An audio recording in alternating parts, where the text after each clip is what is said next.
नमस्कार दोस्तों, मैं हूं शान और आप देख रहे हैं SR न्यूज गुजरात। जा रहा है, लेकिन ये सीधे तौर पे कह देना कि सिर्फ मुसलमानों के घर तोड़े जा रहे हैं या उन्हीं लोगों को प्रताड़ित किया जा रहा है, तो ऐसा बिल्कुल भी नहीं है। चाहे अहमदाबाद के औड़व की बात हो, वाड़ज के रामापीर के टेकरे की बात हो, साबरमती के जवाहर चौक कबीर चौक का डिमोलिशन हो, केसर नगर का डिमोलिशन हो, बड़ौदा के अंदर की डिमोलिशन हो, राजकोट में होने वाली डिमोलिशन हो, ये तमाम जगहों पे लोगों का जो रहने का अधिकार है उसको छीना जा रहा है। सरकार जब मुसलमानों के घरों को तोड़ती है तो उनके जो मंत्री हैं वो बड़ा चढ़ाकर ये कहते हैं कि ये देखिए हमने यहाँ पर ये इलीगल डिमोलिशन को तोड़ा है। वो कभी भी उन विस्तारों के बारे में बात नहीं करते हैं जहाँ पर मुस्लिम नहीं रहते हैं और किसी भी सो कॉल्ड डेवलपमेंट के नाम पर लोगों के घरों को तोड़ा जा रहा है। मैं सीधे तौर पे कहूँगा कि भारत के बंधारण के अनुच्छेद 21 में जो लोगों को रहने का अधिकार दिया गया है, सरकार उससे लोगों को वंचित कर रही है। और जब हम बेट द्वारका नहीं गए थे तब तक हम भी यही उसमें थे कि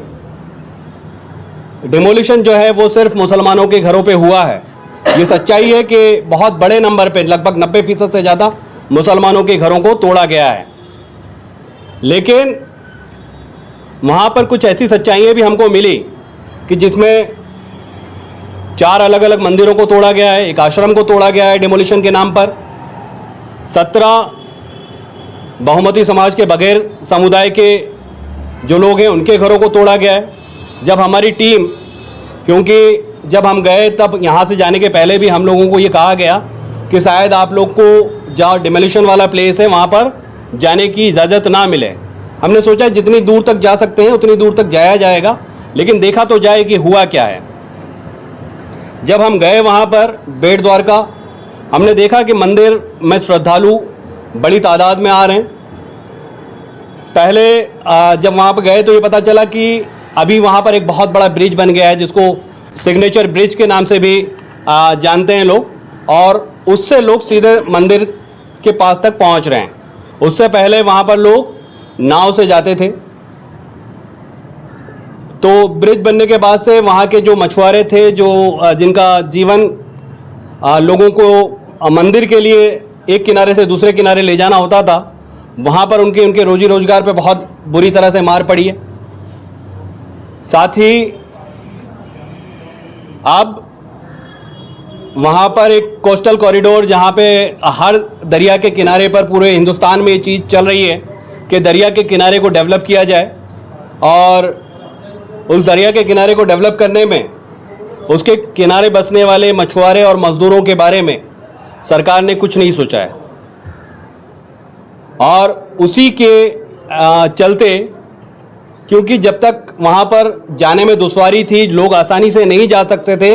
तो जिसको आज सरकारी ज़मीन पर बसे हुए लोग कह रहे हैं वो कभी वहाँ के नुमाइंदे वहाँ के बासिंदे हुआ करते थे। वो वहाँ के रहने वाले लोग हुआ करते थे जो वहाँ पर मंदिर में आने वाले श्रद्धालुओं की खिदमत कर कर और उनको मंदिर तक पहुँचाने में मदद कर कर और दूसरी तरीक़ों से उनके साथ अपना कॉपरेशन देकर अपना जीवन निर्वाह करते थे। उसके अलावा उनका दूसरा काम फिशिंग करना था, जो बोट में जाते थे और वहाँ पर जाकर अपना जीवन व्यापन करते थे। लेकिन इन सब के बीच अचानक एक ब्रिज बनने के बाद सहूलत हो जाती है और शहरों से और सारे इंडस्ट्रियलिस्ट को और सभी लोगों को ये लगता है ये जो ज़मीन है ये बहुत ज़्यादा कीमती है और ये ज़मीन जो उनको मिल जाए तो वो वहाँ पर काफ़ी कुछ चीज़ें कर सकती हैं। और सरकार, हम पिछले कई सालों से और कई सरकारों में भी देख चुके हैं, सरकारी ज़मीनें जो हैं वो आम लोगों को देने की जगह उद्योगपतियों को देती है। हमको बेट द्वारका में भी यही लग रहा है कि जिस तरह से लोगों के घरों को तोड़ा गया है और ये कहकर तोड़ा गया है कि ये सरकारी ज़मीन पर रहते हैं। जब हम उनसे मिले तो वहाँ के लोकल लोग जो हैं उन ज़मीनों को मफतिया प्लॉट कहते हैं कि मफतिया प्लॉट पे ये लोग रहते थे। यानी सरकारी ज़मीन पर। लेकिन जब जिन लोगों के घर टूटे और उन लोगों से जब हम वहाँ पे मिले तो उन्होंने कहा कि हम पिछले 30, 35, 40 सालों से यहाँ पर रहते थे और हमको कभी ये नहीं हुआ कि हम इल्लीगल तौर पे यहाँ पर रह रहे हैं या हम कुछ गलत कर रहे हैं, क्योंकि हमारे पास रहने के लिए और दूसरी कोई जगह नहीं है, न इतने पैसे हैं कि हम अपनी खुद की ज़मीन खरीद के अपना घर बना सकें। लेकिन एक राज्य सरकार के तौर पे राज्य सरकार की जो जिम्मेदारी है, राज्य सरकार उसमें पूरी तरह फेल हुई कि जिन लोगों को घर देने की जिम्मेदारी थी, जो गरीब लोगों को घर देने की जिम्मेदारी थी, कि हमारे प्रधानमंत्री ने भी नारा दिया था कि 2022 तक कोई भी घर के बिना नहीं रहेगा और 2022 तक सारे लोगों के पास घर होगा। लेकिन आज हम ये देख रहे हैं कि 550 लोग जिनके पास एक छत थी अपना सर छुपाने के लिए, कच्ची पक्की जो भी है, वो भी बेट द्वारका में छीन ली गई है। हमने जब ये पूछा कि इस पूरे घटनाक्रम में किस तरह से आपका डिमोलिशन किया गया, क्या आपको सुनवाई की कोई तक दी गई, कोई अपॉर्चुनिटी आपको दिया गया प्रशासन की तरफ से, तो बेट द्वारका के कमोबेश तमाम लोगों का ये कहना है कि नोटिस 1, 2 या 12 घंटे पहले दी गई है और लोगों को प्रॉपर वक्त भी नहीं दिया है। हमने सुप्रीम कोर्ट के उस जजमेंट का भी हमारी रिपोर्ट में जिक्र किया है, जो अभी रिसेंट जजमेंट आया है, जिसमें सुप्रीम कोर्ट ने, ऑल्दो वो जजमेंट ये है कि प्यूनिटिव डेमोलिशन जो है कि अगर आप किसी को अपराधी मानते हैं और या किसी वजह से उसका किसी एफआईआर में नाम आया या कन्विक्ट है, तो भी अगर आपको उसका घर तोड़ना है तो उसको सुनवाई का मौका देना पड़ेगा। वो जजमेंट उसके ऊपर है। लेकिन उसके अंदर भी सुप्रीम कोर्ट ने बात किया है कि राइट टू शेल्टर की जो जिम्मेदारी है वो सरकार की है। वो सिर्फ राइट टू शेल्टर तक नहीं है, वो विद डिग्निटी है कि वो सम्मान से जी सके, उसके जो स्टेट का जिम्मेदारी है। लेकिन हमारी बदनसीबी है कि हमारे मंत्रियों की भाषा जो है वो किसी गली के मवाली और गुंडों से कम नहीं है। और जिस तरह से मैं बड़ी दुख के साथ कहता हूं कि हमारे जो आज के दिन पे मीडिया के साथियों की भी जो जिम्मेदारी है वो दादा का बुलडोजर, बाबा का बुलडोजर और इस तरह कहकर गरीब लोगों के घरों के जो घर टूट रहे हैं उनका बहुत बड़े पैमाने पर मजाक उड़ा रहे हैं वो लोग। हमारी ये जिम्मेदारी है कि हम एक ऐसे स्टेट में रहते हैं, एक ऐसे देश में रहते हैं जिसका कॉन्सेप्ट, जिसकी जिम्मेदारी वेलफेयर की है, क्योंकि हम ये मानते हैं कि हमारा ये जो स्टेट है, ये जो कंट्री है, वो of the people, by the people और फॉर द पीपल है। अगर हम ये कहेंगे कि ये सरकार की जगह है या सरकारी जगह है, तो इसका ये सीधा मतलब हुआ कि ये लोगों की जगह है,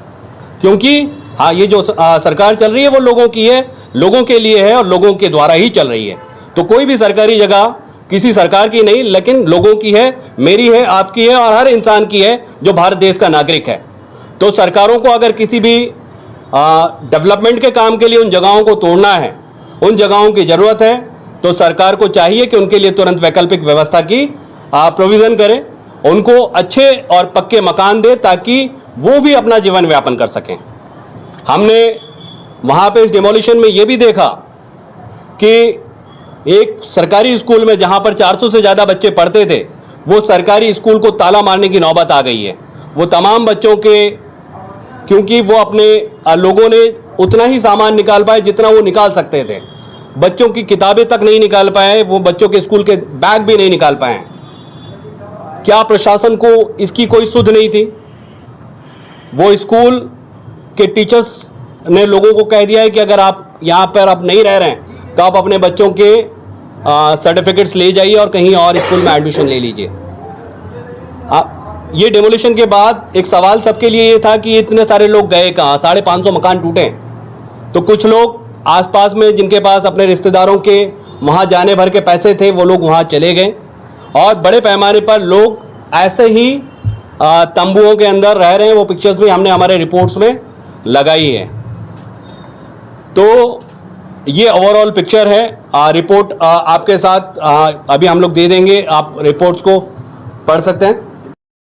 जोड़ने की कोशिश नहीं की क्योंकि हम ये बेट द्वारका का इस रिपोर्ट को आज रिलीज करना चाहते थे, लेकिन हम ये बहुत ईमानदारी से कहते भी हैं कि आने वाले दिनों में हम तमाम जगह के जो विस्थापित हो रहे हैं लोग और जो विस्थापित होने वाले हैं उन तमाम लोगों को जोड़कर, क्योंकि हम ये मानते हैं कि कोर्टों की आवाज़ें भी अब मध्यम पड़ने लगी हैं, धीमी पड़ने लगी हैं, तो वैसे समय पर सड़क ही एक रास्ता बचता है। तो उन तमाम विस्थापित होने वाले लोग और जो लोग विस्थापित हुए हैं उन तमाम लोगों को आने वाले दिनों में सड़कों पर लाना होगा, तो वो भी हम लोग कोशिश करेंगे। वटवा को दी है, बापूनगर में भी नोटिस है और भी कई सारी जगहों पर, यानी ये डेवलपमेंट के नाम पर गोमतीपुर में इसी तरह का डेमोलिशन आने वाला है, सरसपुर में आने वाला है और अहमदाबाद के बहुत सारे हिस्सों में आ रहा है और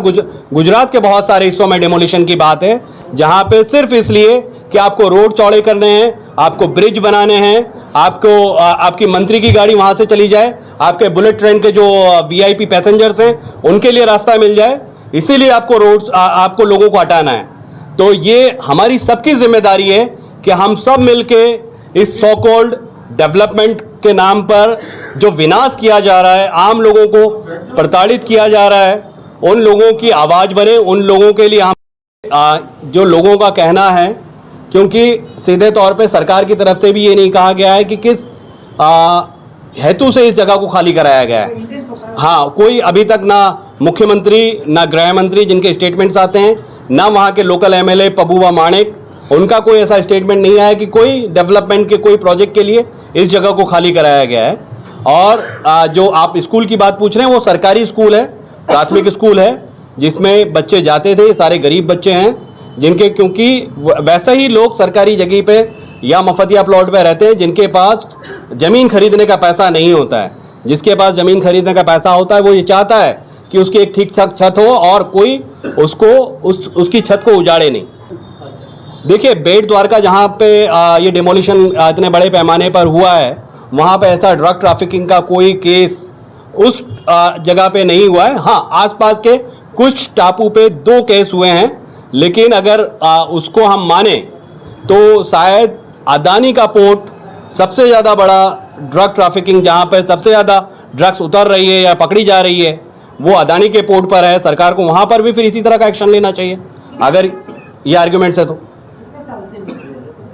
ये जो वहाँ के लोकल्स ने हमको बताया वो 30 से 40 साल से ज़्यादा समय से वहाँ पे रह रहे हैं। हाँ, हमारे गुजरात सरकार की खुद की भी पॉलिसी है कि 2010 से पहले अगर कोई रहता है तो वैसे लोगों को वैकल्पिक व्यवस्था दिए बिना उनके मकानों को नहीं तोड़ना चाहिए।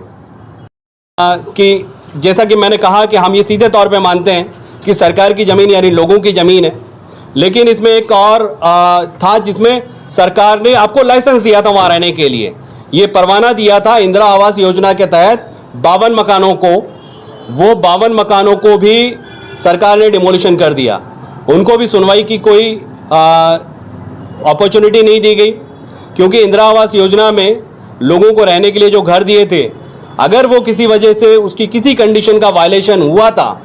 तो सरकार की ये जिम्मेदारी थी, प्रशासन की ये जिम्मेदारी थी, वो उस वायलेशन के बारे में क्लैरिफिकेशन मांगती। अगर वो क्लैरिफिकेशन सेटिस्फैक्टरी नहीं होते तब आप चाहते तो कोई कार्रवाई कर सकते थे, लेकिन उनको भी प्रशासन ने कोई मौका नहीं दिया और उनके घरों को भी तोड़ दिया गया। इवन वहाँ पर जो इंदिरा आवास योजना के पीड़ित हैं जिनके मकान टूटे हैं 52 लोगों के, उनसे जब ये पूछा गया क्या आपने ये बताया नहीं ये इंदिरा आवास योजना के मकान है, तो वहाँ पर जो अधिकारी थे उन्होंने उन कागज़ों को जेरॉक्स जो थी उनको भी फाड़ दिया। तो यहाँ तक का ये रवैया था। और पहले 7 दिन तक जब ये डिमोलिशन बेट द्वारका पर चल रहा था, आम लोगों को तो छोड़िए, मीडिया के साथियों को भी वहाँ जाने की इजाज़त नहीं थी। तो ये सारांश हमारे रिपोर्ट का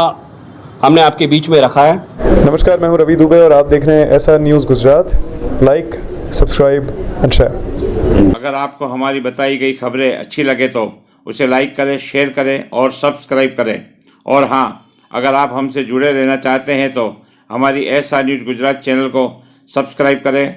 और बेल आइकन दबाना न भूलें, ताकि हम सदा आपसे जुड़े रहें और आप तक नई नई खबरें पहुंचाते रहें।